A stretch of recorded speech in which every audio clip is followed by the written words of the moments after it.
오늘 우리가 함께 볼 말씀은요, 사무엘상 말씀입니다. 사무엘상 3장 1절에서 4절까지 말씀인데요. 짧은 말씀이기에 우리 다 함께 말씀을 함께 합독해서 말씀을 읽도록 하겠습니다. 다 함께 읽겠습니다. 시작. 아이 사무엘이 엘리 앞에서 여호와를 섬길 때에는 여호와의 말씀이 희귀하여 이상이 흔히 보이지 않았더라. 엘리의 눈이 점점 어두워가서 잘 보지 못하는 그때에 그가 자기 처소에 누웠고 하나님의 등불은 아직 꺼지지 아니하였으며 사무엘은 하나님의 궤에 있는 여호와의 전 안에 누웠더니 여호와께서 사무엘을 부르시는지라. 그가 대답하되 내가 여기 있나이다 하고. 2025년을 이렇게 마무리해 나가면서 어떤 말씀을 전하면 좋을까 생각을 하다가 마지막 때를 우리가 살아가고 있고 또 이런 상황 가운데 우리가 우리의 사명을 생각하면 좋겠다라는 생각을 했습니다. 사명이라는 건 영어로 말하면 콜링이죠. 부르심입니다. 그 부르신 자가 누구죠? 하나님 아버지입니다. 그럼 그 부르신 데는 이유와 목적이 있으시겠죠. 하나님께서 우리를 부르시는 그 부르심, 그 이유, 그것은 제가 이렇게 말씀을 묵상하고 계속 하는 중에 그 이유는 회복이라는 단어가 떠올랐습니다. 이 회복이라는 것은 잃어버리거나 손상된 것을 원래 좋은 상태로 되돌리거나 되찾는 것을 의미합니다. 우리의 회복이라는 것은 하나님께서 우리를 창조하신 그 본래의 모습으로 다시 돌아가는 것을 말하는 것이죠. 그래서 이 회복이라는 단어가 영어 단어가 두 가지가 있는데요. 하나는 recovery라는 뜻이 있고 하나는 restoration이라는 뜻이 있습니다. 근데 제가 오늘 설교 본문에는 이 restoration이라는 단어를 썼어요. 원래 상태로의 완전한 복귀. 하나님이 오늘 이 사무엘을 통해서 이스라엘 백성들과의 이 관계를 하나님이 회복을 하기를 원하셨던 것 같아요. 회복을 한다는 건 뭐예요? 원래 지금 이 이스라엘 이 백성들의 상태가 좋지 않다라는 것을 의미하지 않습니까? 사무엘이라는 사람은 어떤 사람이었죠? 이스라엘 그 사사의 마지막 사사였어요. 그러니까 지금 이 사무엘이 있는 이 시대의 상황은 어떤 상황? 사사 시대의 상황이었습니다. 사사 시대의 상황은 어떤 상황이죠? 한마디로 요약할 수 있죠. 사사기 21장 25절 말씀에 뭐라고 나오죠? 그때에 이스라엘의 왕이 없으므로 사람이 각기 뭐요? 자기의 소견에 옳은 대로 행하였다.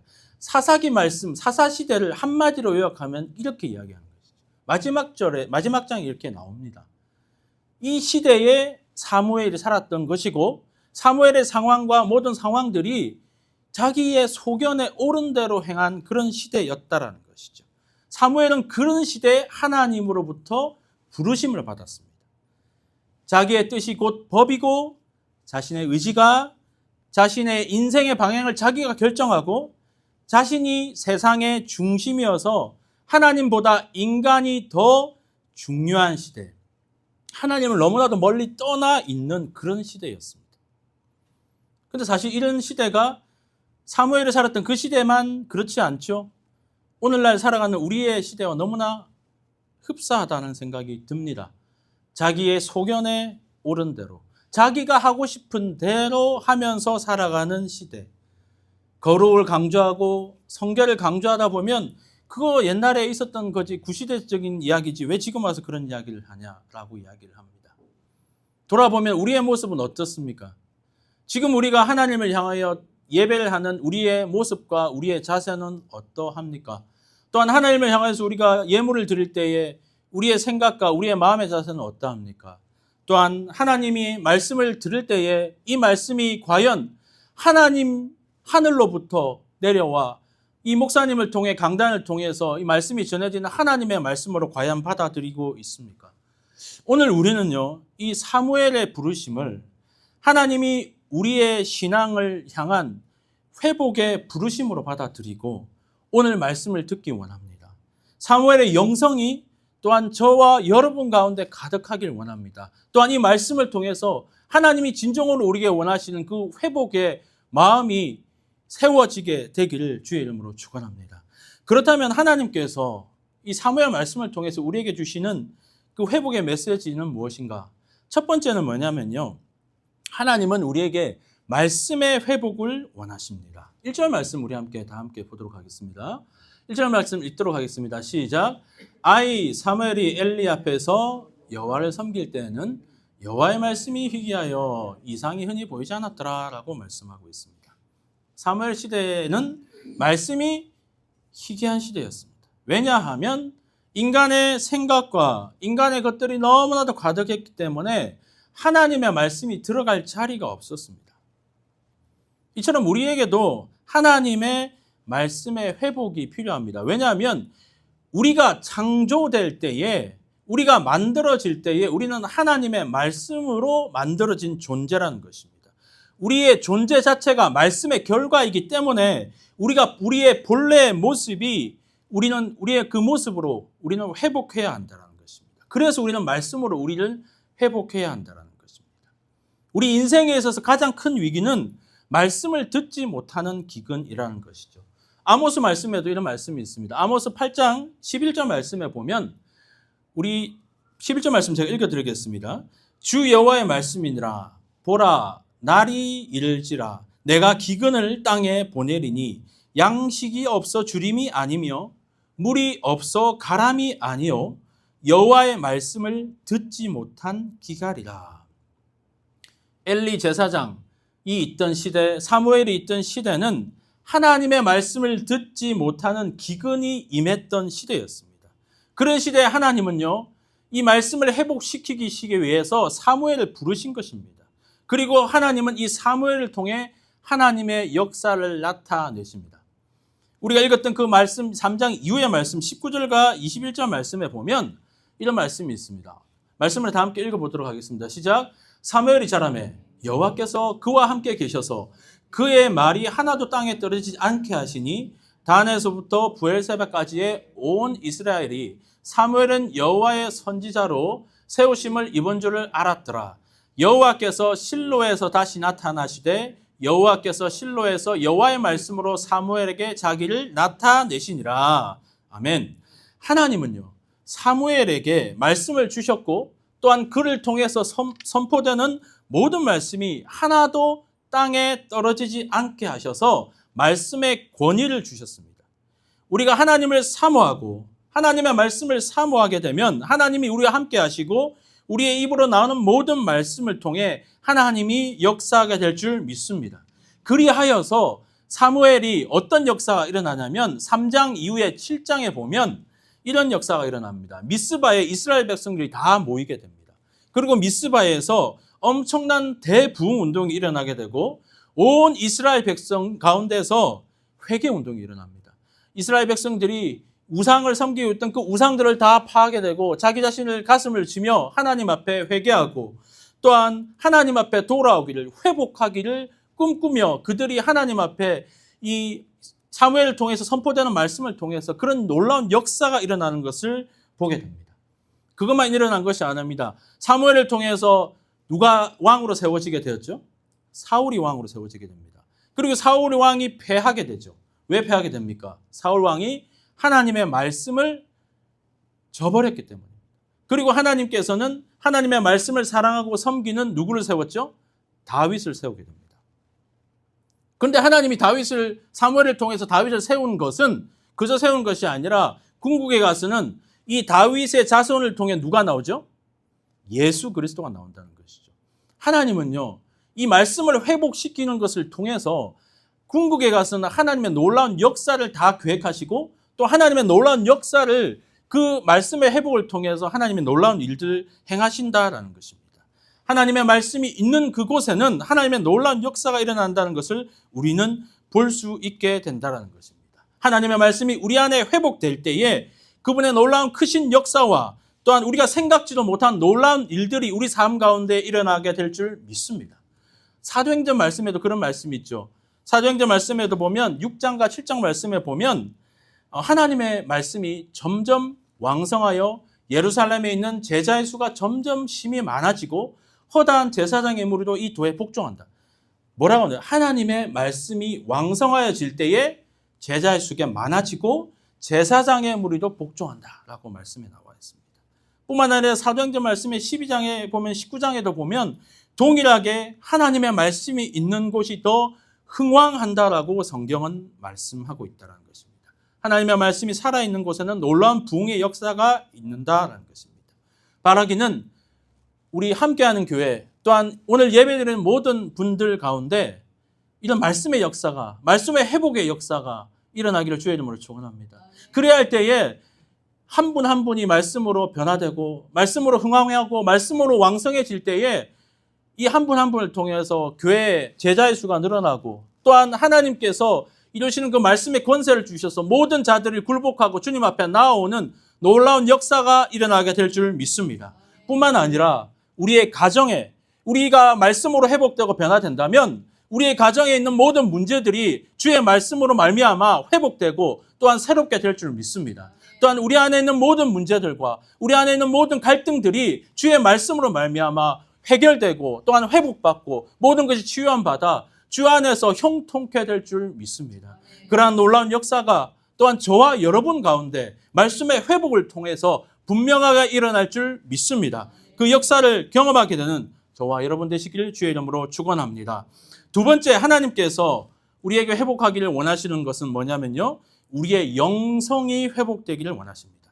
2절 말씀을 한번 다 함께 읽어보도록 하겠습니다. 2절 말씀 제가 읽어드리겠습니다.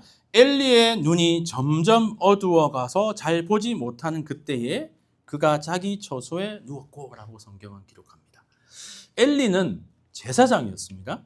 제사장은요 누구냐면요, 그 이스라엘 민족의 전체를 대표하는 하나님의 대리자였고 하나님의 음성을 전달하는 역할을 하는 위치였습니다.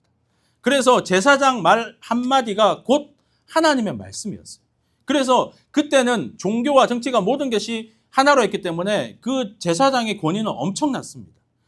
그럼에도 불구하고 이 성경에는 엘리 제사장의 눈이 어떻다고요? 점점 어두워져 갔다. 이 말은 무슨 말이냐면 그가 영적으로 둔감해져 갔고 영성이 약해져 갔음을 말하고 있다는 것입니다.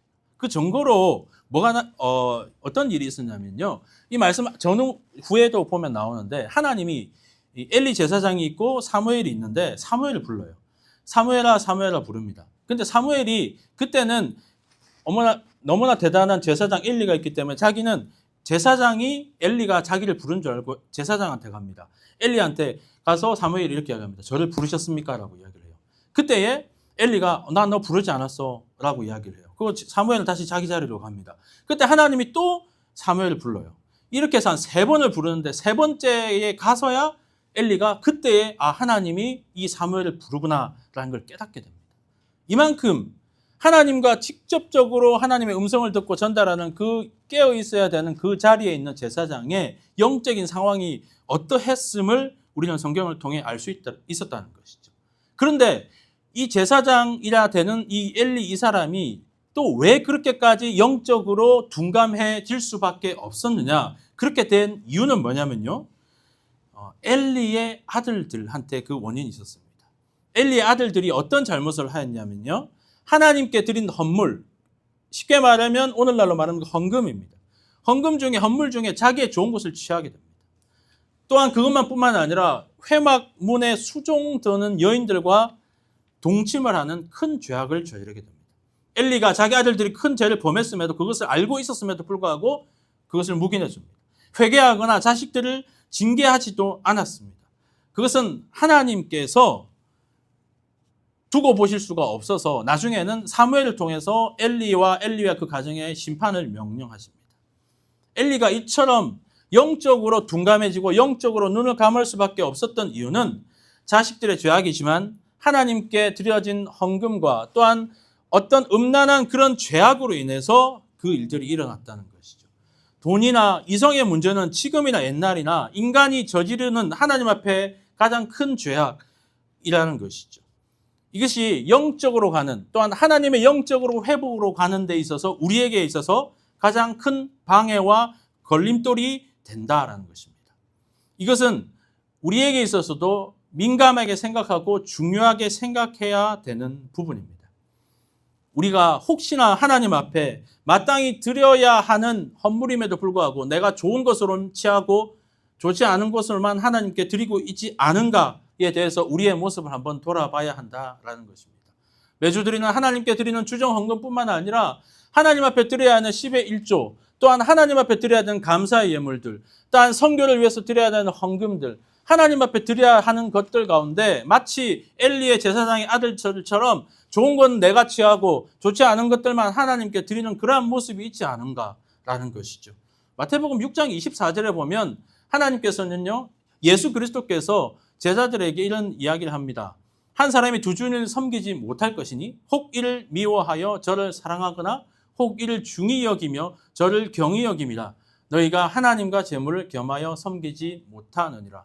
예수님이 하신 말씀인데도 저는 이 말씀이 굉장히 우리에게 주는 메시지가 크다라고 생각하는 것이 뭐냐면, 예수님이 말씀하시기를 너희가 하나님과 재물을, 그러니까 하나님의 위치에 재물을 둔다는 거죠. 하나님과 재물을 비교한다는 거예요.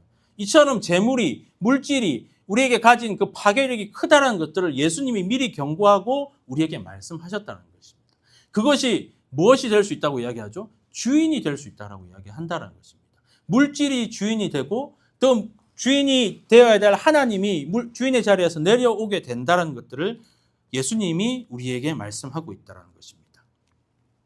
여러분은 하나님과 재물을 비교하면서 어느 것을 사랑하고 중요하고 생각하십니까?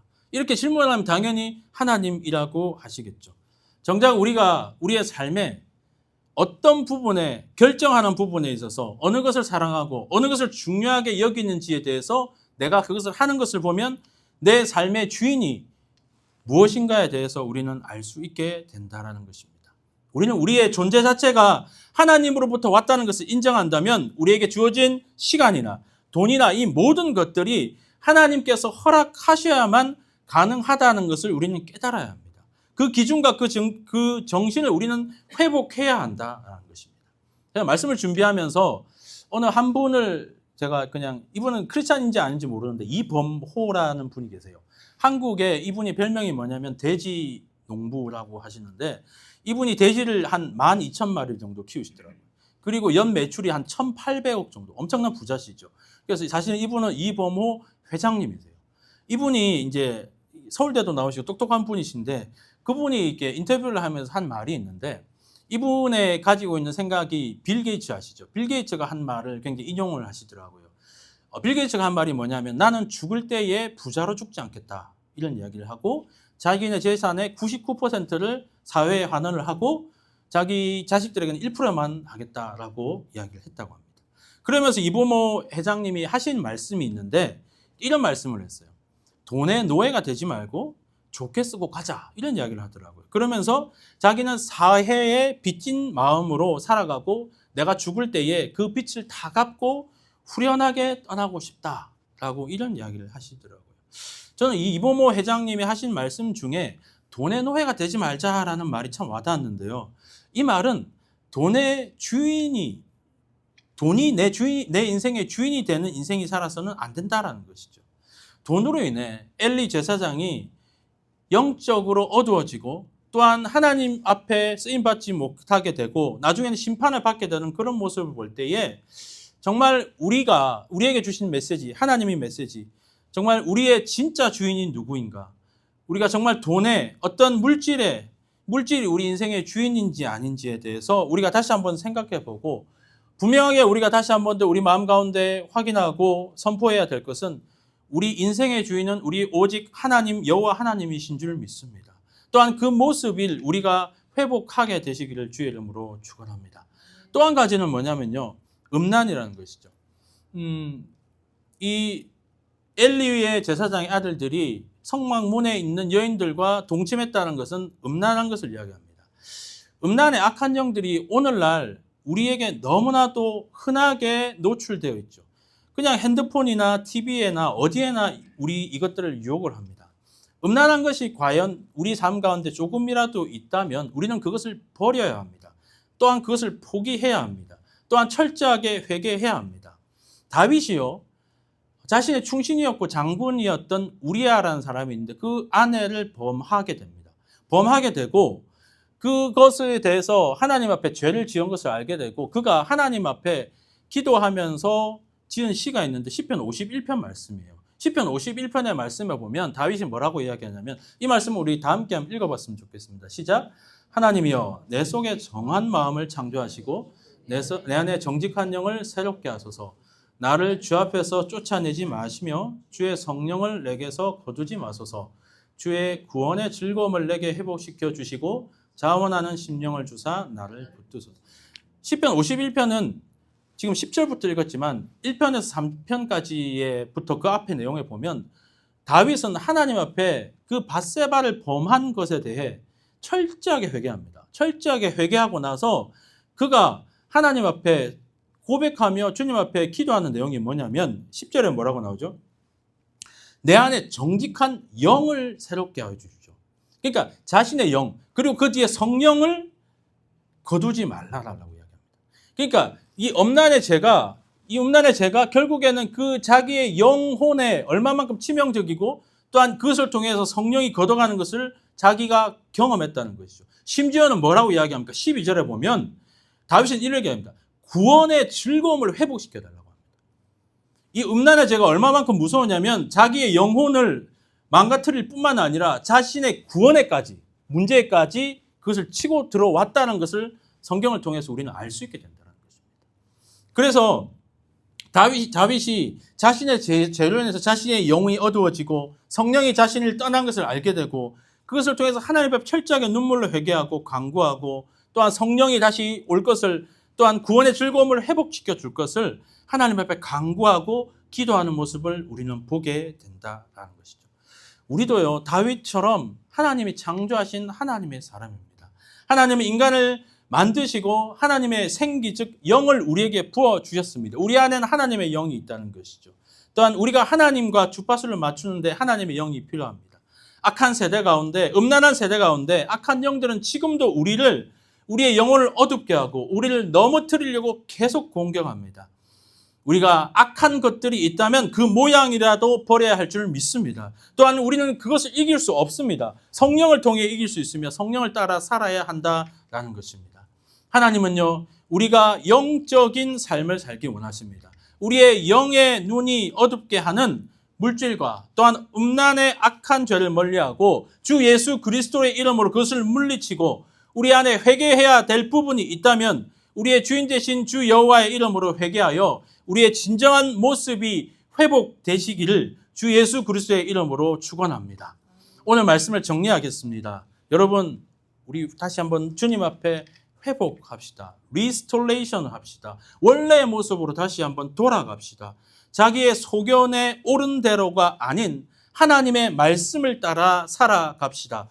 우리의 어두워진 눈을 뜨여지기를 기도하면서 우리 안에 회개해야 될 부분이 있다면 주님 앞에 다시 한번 철저하게 무릎 꿇고 회개하며 하나님이 원하시는 그 회복의 길을 걸어갈 수 있게 되기를 주의 이름으로 축원합니다. 하나님은 지금 무너지고 깨어진 세대 가운데 회복을 명하시고 그 회복을 통해서 우리의 공동체와 우리의 가정과 우리 자신을 향한 하나님의 그 놀라운 일들을 행하게 되실 줄 믿습니다. 그것을 기대하면서 2025년을 마무리하고 2026년을 준비할 수 있게 되는 저와 여러분 되시기를 주님의 이름으로 축원합니다.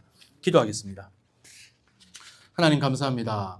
오늘 우리에게 사무엘상 3장 1절에서 4절 말씀을 통해서 회복을 명령하여 주심을 감사합니다.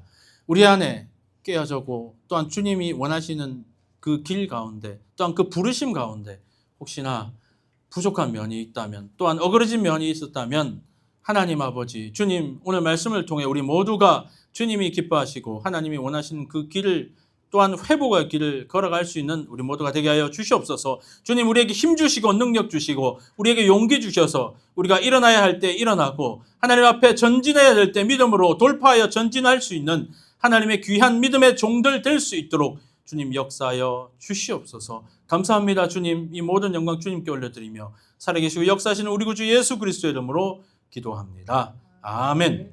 이 시간 함께 기도하고 예배를 마치겠습니다. 하나님 감사합니다. 우리가 함께 광고하고 이야기한 모든 것들이 하나님 뜻 가운데 하나님의 인도하심 가운데 순탄하게 모든 일들 잘 진행되게 하시고 2025년 이제 마무리를 하게 되는 모든 과정 가운데 있습니다. 여기에 머리 숙이고 주님 앞에 나온 귀한 백성들 주님께서 기억하여 주시사 2025년 한 해를 주님의 은혜 가운데 잘 마무리할 수 있도록 주님께서 축복하여 주시고 또한 우리 교회도 함께 14일, 21일, 28일 이렇게 각각의 행사들을 준비하고 진행해 가려고 합니다. 하나님께서 그 과정 또 준비하는 과정부터 마치는 그 시간 이후까지도 하나님께서 모든 과정들을 간섭하여 주시고 인간의 생각이 들어가는 것이 아니라 오직 하나님께서 부어주시는 그 생각과 그 뜻을 따라 모든 것들이 잘 진행될 수 있도록 주님 역사하여 주시옵소서. 이제는 우리 구주 예수 그리스도의 은혜와 하나님 아버지의 사랑하심과 성령 하나님의 교통하심이 오늘 주의 말씀을 듣고 사무엘의 영성을 이어받아 회복의 길을 걷기로 작정하고 주님 앞에 나아가는 주의 귀한 백성들 머리 위에 이제로부터 영원까지 함께하여 주시옵기를 간절히 축원하옵나이다. 아멘.